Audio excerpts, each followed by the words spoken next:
Welcome to the dramatic extramarital story.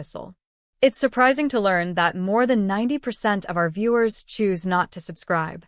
If you found this video enjoyable, consider subscribing and giving that like button a tap. Our goal is to reach 500 likes on this piece. Let us embark on today's narrative. It's hard to believe I've ended up here. Reflecting on the past, I find myself questioning whether there were indications I overlooked, whether there were instances that ought to have alerted me to what lay ahead. Yet, existence often proves to be more complex than it appears. There are moments when you awaken to the unsettling truth that you've been teetering on the brink of peril for an extended period, oblivious to the danger lurking beneath. I'm Evelyn, and I've shared 12 wonderful years of marriage with my husband, Daniel. We crafted a life together, one that, to an observer, appeared stable, respectable, perhaps even commendable. A lovely residence, a harmonious partnership, a daily life that many would admire. Yet, hidden below the facade, reality was far from flawless. Daniel was the sort of individual one would describe as reliable. He demonstrated a strong work ethic, reliability, and a pragmatic approach.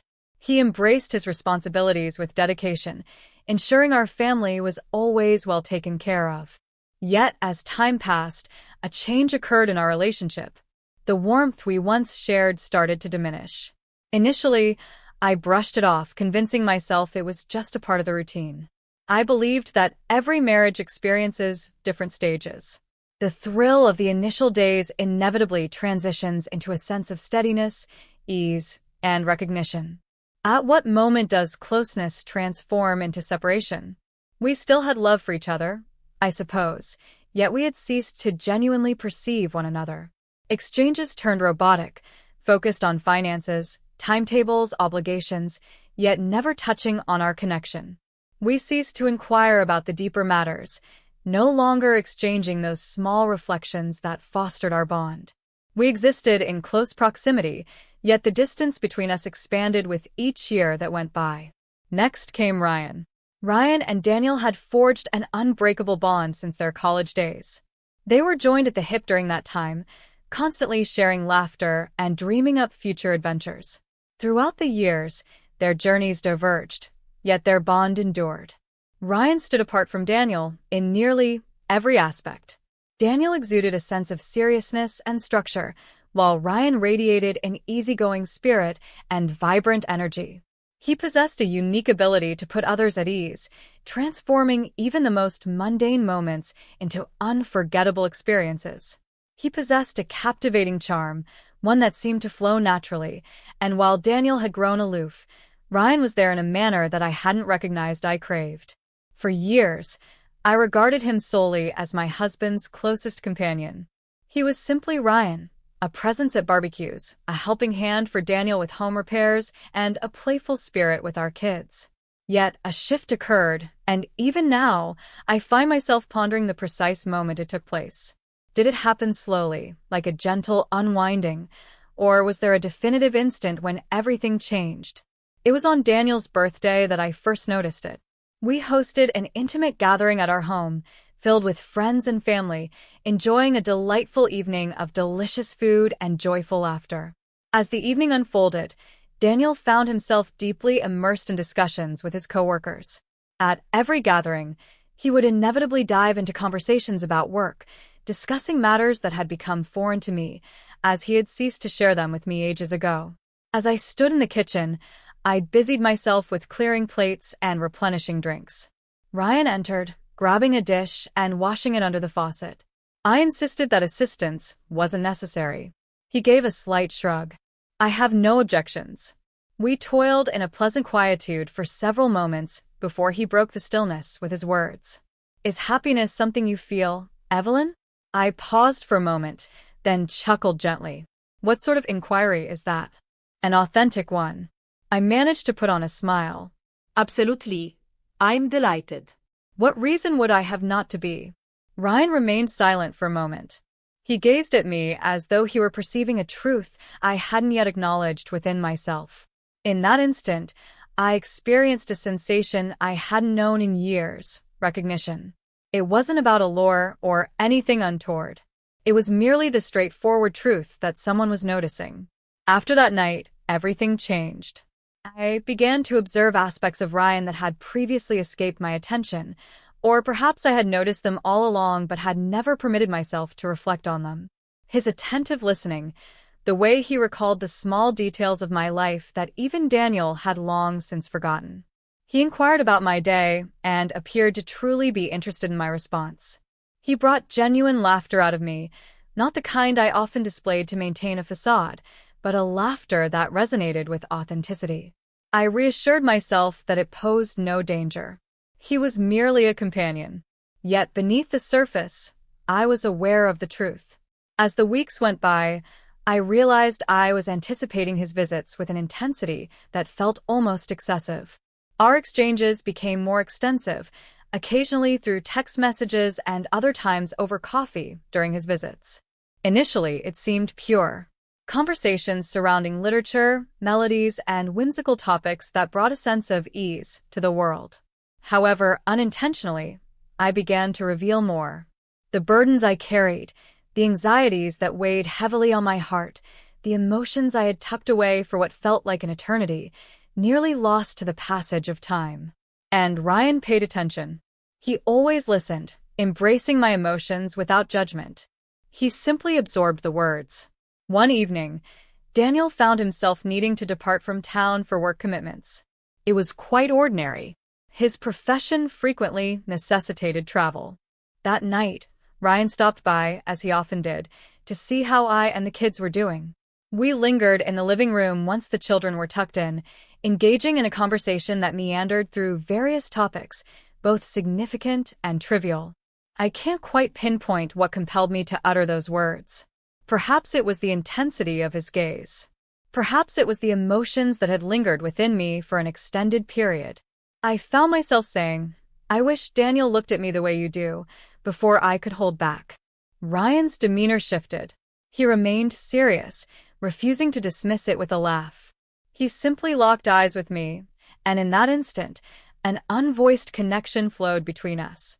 Perhaps he simply lost track of how, he murmured softly. The stillness lingered between us, thick with significance. I rose abruptly, an unsettling sensation washing over me as if I had crossed into perilous ground. "It's time for me to rest my weary mind." Ryan acknowledged with a nod, yet remained still for the moment. "Evelyn," he murmured gently, "you are not by yourself." His words resonated well beyond his departure that evening. I reassured myself it was merely a fleeting lapse, that it held no significance, that I could cast it aside and act as if it had never occurred. Yet the reality was that I had already stepped over a boundary, even if it remained invisible to others. What's truly terrifying? A piece of me hesitated to look back. In the days that followed that fateful night, my mind was consumed with thoughts of the events that had unfolded. Nothing had truly occurred, at least not in a manner that would be apparent to anyone else. No words were uttered that couldn't be rationalized. No boundaries were breached in any tangible manner. Yet within me, a change had occurred. Once that change occurred, it was irreversible. I urged myself to let it go, to behave as though everything was just fine. Yet normal seemed like a distant memory, something I had long since misplaced. Whenever I found myself in Ryan's presence, it was palpable. This silent force, this consciousness that had previously remained absent. I pondered whether he experienced it as well, or if it was merely my imagination conjuring something from nothing. Daniel returned from his business trip a few days later, and I made a greater effort than ever to embody the wife I was meant to be. I welcomed him with open arms, prepared his beloved dish, and attentively absorbed his stories about the meetings he attended and the individuals he encountered. He pressed his lips to my cheek, just as he always did, expressing his gratitude for managing everything in his absence. I smiled and assured him it was no trouble at all. Yet within me, there lingered an emptiness that eluded my understanding. Weeks slipped by, and I took every measure to steer clear of Ryan. I realized that in order to maintain my life, I had to put an end to whatever was unfolding before it escalated any further. I found myself crafting reasons when he reached out. I maintained a courteous and detached tone in our discussions. I convinced myself it was the appropriate course of action. One afternoon, I unexpectedly encountered him at the grocery store. As I selected the vegetables, his voice suddenly reached my ears from behind. "Is there a reason you're keeping your distance, Evelyn?" I spun around, my heart pounding in my chest. Ryan stood there, a basket in his hand, gazing at me with that familiar intensity that rendered deception futile. "I've simply been occupied," I replied, managing a smile. He inclined his head just a bit, observing me intently. "Indeed." I released a soft sigh and cast my gaze downward at my cart. "Ryan, I believe it would be best if we—" Just as I was about to conclude, he interrupted. "No need for an explanation, Evelyn. I understand." I nodded, a sense of relief washing over me as he grasped my feelings, yet an unacknowledged ache lingered in my chest. After a moment of quiet contemplation, I finally spoke up. "I should go." "Certainly," he responded, his tone soft and soothing. Be well. I pivoted and strode off, a sense of conviction settling within me that I had made the right choice. Yet, if that were the case, why did it seem so off? That evening, Daniel sensed an unusual tension in the air. "You've been quiet," he remarked as we settled onto the couch after dinner. A smile graced my lips. "Feeling quite exhausted." He gave a slight nod before redirecting his focus to his phone.